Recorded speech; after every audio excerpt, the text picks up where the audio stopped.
No, Secret Lair! Shut up. Earlier this week, the Secret Lair team dropped a surprise Chaos Vault Secret Lair.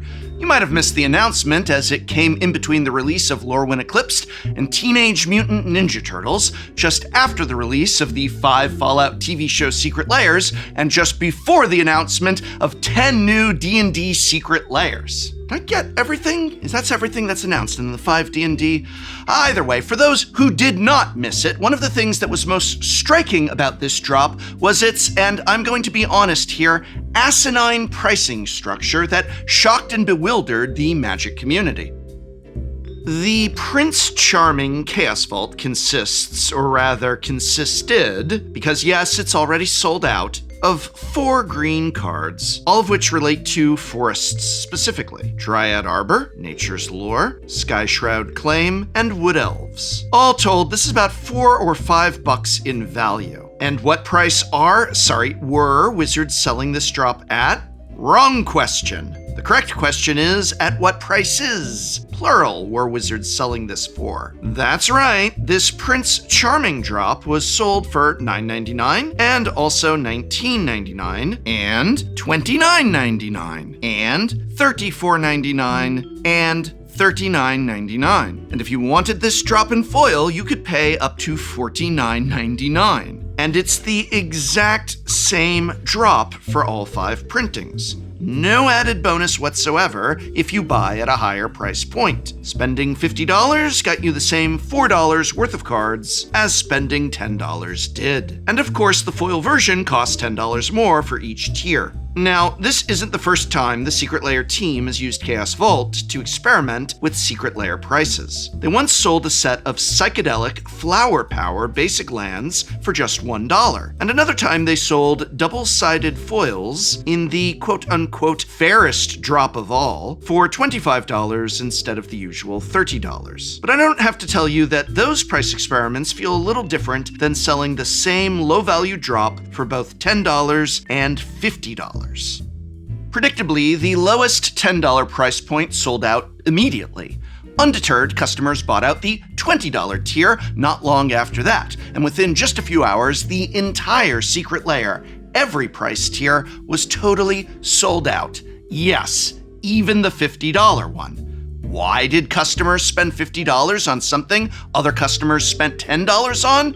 Well, obviously, the FOMO business model works, but we already knew that. Despite the drop's financial success, people were understandably upset. Why on earth would they structure the price this way? Well, the very next day, the Secret Lair team held a PR stream where they acknowledged that this structure was ill-conceived, though not before they announced 10 new Secret Lairs. The aforementioned D&D ones, which, full disclosure, I actually think look quite good, but of course all of this in the announcement was essentially buried by what came next. During what I can only describe as a mea culpa section of the stream, the Secret Lair team offered 2 succinct yet contradictory explanations for the structure's intentions. It was supposed to be an early bird discount or a choose your own price model, but which was it? Those are 2 different things. This ill-conceived and poorly received price structure has players asking a question they've been asking a lot over the past year. Why can't Secret Lairs simply return to the old print-to-demand distribution method, rather than the FOMO-inducing limited quantity model that's resulted in long and often fruitless queue times and widespread consumer discontent? I believe that all of this, the backlash to the price structure of Prince Charming, the repeated calls for a return to print-to-demand, and the growing community frustration around the entire Secret Lair brand, all of it comes down to the same issue. The Secret Lair team and Wizards of the Coast at large have lost their customers' trust. People simply do not trust that any decision Wizards makes has consumer interests at heart. Why? Well, for several years now, Wizards of the Coast has made many decisions, especially in regards to Secret Lairs, that have put profit over everything. Profit over player experience, profit over player trust, and profit even over the long-term good of the game. Decisions that are pro-profit and anti-consumer. And frankly, I'm sick of it, and I think I'm not alone, and I'd like to discuss why, and maybe, just maybe, what can be done about it.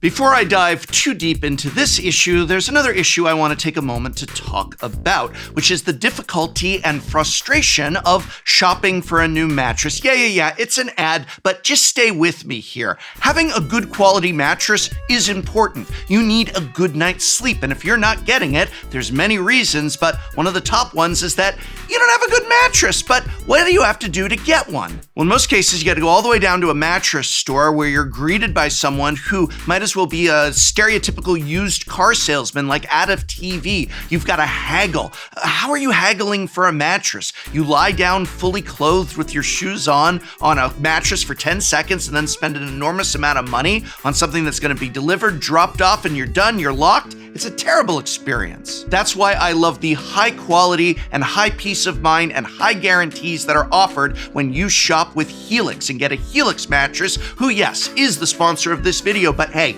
never mind sponsor, I sleep on a Helix. Helix is a quality mattress brand that is delivered right to your door with free shipping in the US. The mattress comes rolled up in a box and is very easy to set up. But here's the best part, it offers a 120-night sleep trial, so yeah, you get to sleep on it for a long period of time and make sure that it's the right one for you. And even past that, all Helix mattresses have a lifetime warranty. And you can find out which Helix is the perfect mattress for you just by taking Helix's sleep quiz. It matches you to the perfect mattress based on your body type and sleep preferences. It's no wonder Helix has been reviewed against hundreds of competitors, and time after time, it just always wins. The Helix Midnight Luxe has been ranked as the best overall mattress according to both Forbes and Wired. But hey, maybe you're not ready to get a full-on brand new mattress, or maybe you've got a spare mattress that you just want to upgrade, bring to the next level. Well, Helix has you covered there too. That's because Helix offers these amazing mattress toppers that you're able to put right on top of your spare bed or existing non-Helix mattress and instantly upgrade it into a Helix mattress. Check out Helix's President's Day sale. It's an exclusive partner offer where you get 27% off site-wide. Just go to helixsleep.com/Tolarian or scan this QR code, click the link in the video description, and either way, start sleeping better on a Helix of your own.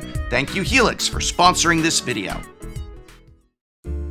When secret layers were first introduced with Bitter Blossom Dreams at the end of 2019, they were printed to demand. Anyone who wanted an alternate art Bitter Blossom and 4 unique fairy tokens could get them. No multi-hour queues during the workday. No waiting in a digital line for 5 hours, only to find the product you'd been waiting for had sold out. No opportunity for scalpers to abuse the system. We had this for years, a fair and accessible system with a very real drawback, though, of long delivery times. Customers could end up waiting upwards of 6 to 9 months to receive their purchase. To address this, Wizards switched to a quote-unquote time box demand. Same situation for the consumer's end. Anyone who buys a secret layer within its availability window gets one, and fast, usually within a couple of weeks. How did they accomplish this? By trying to forecast the amount of each drop they'd sell, and then, to use their own words, doubling that number. In other words, they overprinted to ensure everyone who wanted a secret layer could buy one. Great! Except they often found themselves with a lot more product than they could sell. And corporations, being corporations, are going to corporation, meaning the only thing they could think of to do was throw the excess away. In the PR stream, they cited a specific Reddit post from a few years back of a bunch of unsold product piled in a dumpster. Look, I wholeheartedly agree with Wizards of the Coast on this one. It is terrible to dump a bunch of Magic cards in a landfill. It's terrible for the environment, and it's also just a waste. But this is where they lose me, because there's actually no reason at all, why the only solution for unsold secret layers is to throw them away. Instead of throwing away these secret layers, in fact, I'll go so far as to say instead of destroying any Magic product, you should just give it to local game stores. And not just the WPM premium ones, but any local game store that is holding events, cultivating a community. Send it to them as a thank you. Let them sell it and actually get some money. So many local game stores live just hand to mouth. The margins are so slim. Is it not feasible to evenly and fairly distribute free product to local game stores? Fine. How about donating it to local boys and girls clubs so that kids can get excited about Magic and maybe start to play it themselves? And these are just a few suggestions, but the point is there's no reason you should ever be putting Magic cards in a landfill. There are organizations, people, stores, school clubs that you could be giving this stuff to. Don't dump it in a landfill. What are you talking about? So, Wizards of the Coast decided the only solution to unsold product is to switch to the limited print run system that we have now, and we've been living with the consequences ever since.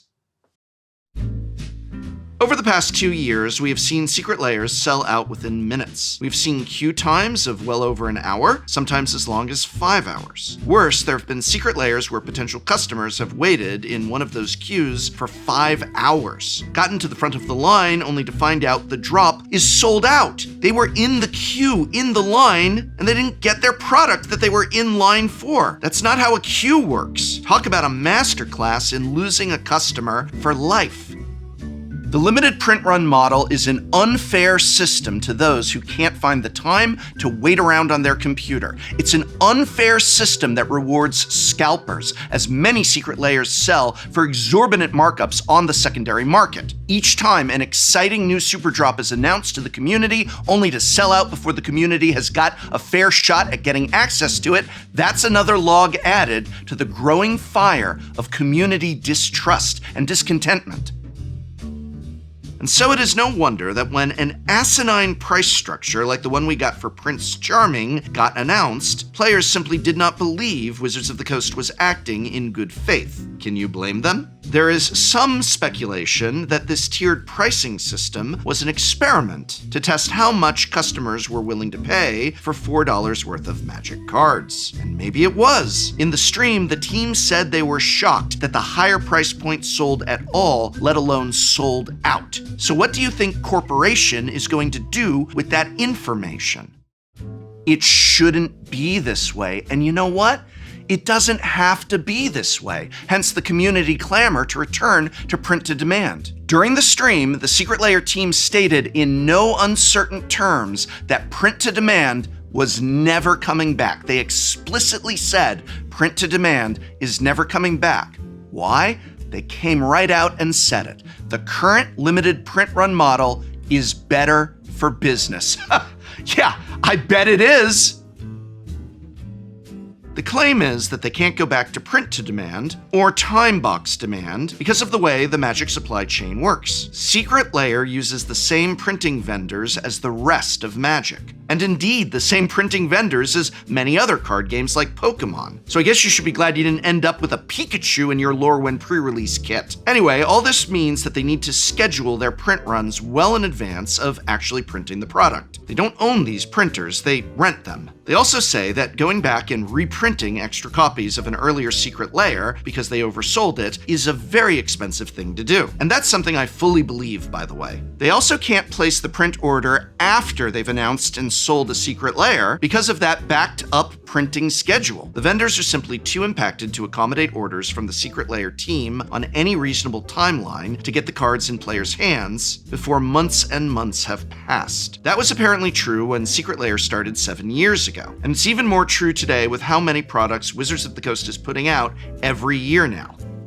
Yes, again, I fully believe it. I can only imagine what a logistical nightmare it is to schedule 7 standard sets, 16 commander decks, jumpstart sets, theme decks, and so forth and so on, not to mention all the alternate art collector variants of everything, and then also, on top of all of that, to try to fit the sheer quantity of Secret Lairs that we get every single month, every other week at this point, into that schedule. If product overload is overwhelming to us, how much more overwhelming must it be for the vendors who have to print all of it? No wonder they refuse to budge on a distribution model that their customers near universally despise. Wizards of the Coast is obviously free to release as many products as they'd like. They are free to distribute those products as they see fit, and they are certainly free to brush off negative feedback from customers who don't like these choices. What they are not free from are the consequences of these actions, namely frustration,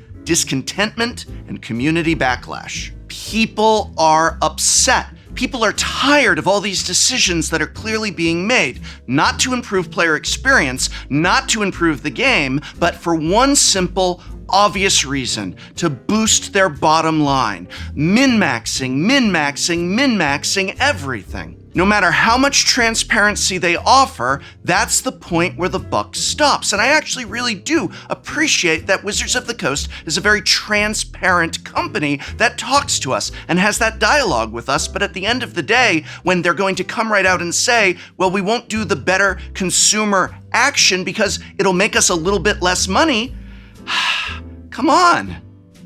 But then they still have these streams where they ask us to, please don't write off the Chaos Vault. Why tell us they won't all be like Prince Charming? If people are still voting with their wallets, if you're selling out even the $50 tier of your $5 drop, then why ask us not to be upset? That's what I don't understand. You're getting everything you want. You're offering precisely the products you want to offer, and people are buying them. Record-breaking profits every year. We break the record year after year in terms of those profits. People bought Spider-Man in record numbers, for God's sakes. These secret layers aren't unpopular from a financial perspective. They're selling out constantly, often instantly, so why get all in a huff when people express distaste at your business practices? Why bother holding a PR stream at all? When Wizards of the Coast talks about these issues, and again, I do legitimately appreciate that they took a bit of accountability on Prince Charming, their explanations always seem to flow around these immovable rocks in their stream of logic. Certain things that just have to be this way, that get talked about as if they are laws of physics or phenomena of nature rather than business decisions made by human beings high up on the chain of command. The significant demand on the supply chain makes it hard to fit secret layers into our printing schedule. Well, why is there a significant demand on the supply chain, and why are there so many secret layers that need printing? I refuse to buy the idea that every single secret layer that makes it to print is so good that WotC's hands were tied, that they simply had to release all of them. It's just too good of an idea to put Dwight Schrute on a secret layer. Impact on the supply chain be damned. I've seen the secret layers. I've reviewed every single one on this channel, and you can go back and look. Some of them, many of them, maybe they should have skipped. More and more, it feels like every single issue in Magic the Gathering stems from the same root cause. There are too many damn products every year. 7 standard sets, dozens upon dozens of commander decks, mountains of secret layers that range wildly in quality, jumpstart packs and theme decks and bundles and draft night boxes, and whatever the hell this Ninja Turtle thing is. All of this, year after year, resulting in a demonstrable decline in product quality first and foremost, and in an ever-increasing strain on their supply chain. Not to mention asinine pricing models. Why is all this the case? What is the elephant in the room? I absolutely believe the Secret Layer team when they say the demands on the supply chain make print to demand, or time box demand, a difficult feat to pull off logistically. But that just means that the demands on the supply chain are a problem that needs addressing. And I've talked about this incessantly on this channel, and I'm bound to keep talking about it for the foreseeable future because this is a problem that's not going away. If anything, it's going to get worse with the increase from 6 standard sets a year to 7. At the end of the day, my biggest takeaway from the Mea Culpa stream is that the distribution issues with secret layers are never getting fixed, because the only way to fix it would be to dramatically restructure Wizards' supply chain, which they will not do because the current high-demand release schedule is making them so much money. The way they do it now, to use their exact words, is better for business. It does not matter that this is bad for customers. It does not matter that this is clearly, obviously unsustainable, that the bubble is obviously going to burst one day and soon, and when it does, it could have catastrophic catastrophic consequences for this game that we all love so dearly. There's just too much profit to be had, and they're going to squeeze out every last drop as fast as possible with no concern for where that leaves us in 15, 10, even 5 years. And when the bubble does burst, and mark my words, it will, it's not the big executives at Hasbro who are responsible for this who are going to suffer. They'll have made their exorbitant profits and moved on to some other industry to bleed dry. It's the customers, the players, and even the people at Wizards of the Coast that we know and love who make this game. It's you and me who are going to be the ones who are left holding the bag. It's a travesty. Quite frankly, we're headed towards an iceberg that we could all see, and it's completely avoidable, but apparently it's not avoidable because steering around that iceberg, or dare I say it, heading in a direction with fewer icebergs, would be bad for business. And yes, I know this is a particularly dramatic response to a $5 worth of value Secret Lair that was sold for up to $50, but it is indicative of so many larger issues, and I had to discuss them here today. And now I want to hear from you. What do you think, either on the specific level of this most recent Secret Lair, of the larger direction of Magic the Gathering, of the icebergs we may indeed be headed towards? Let me know in the comments below.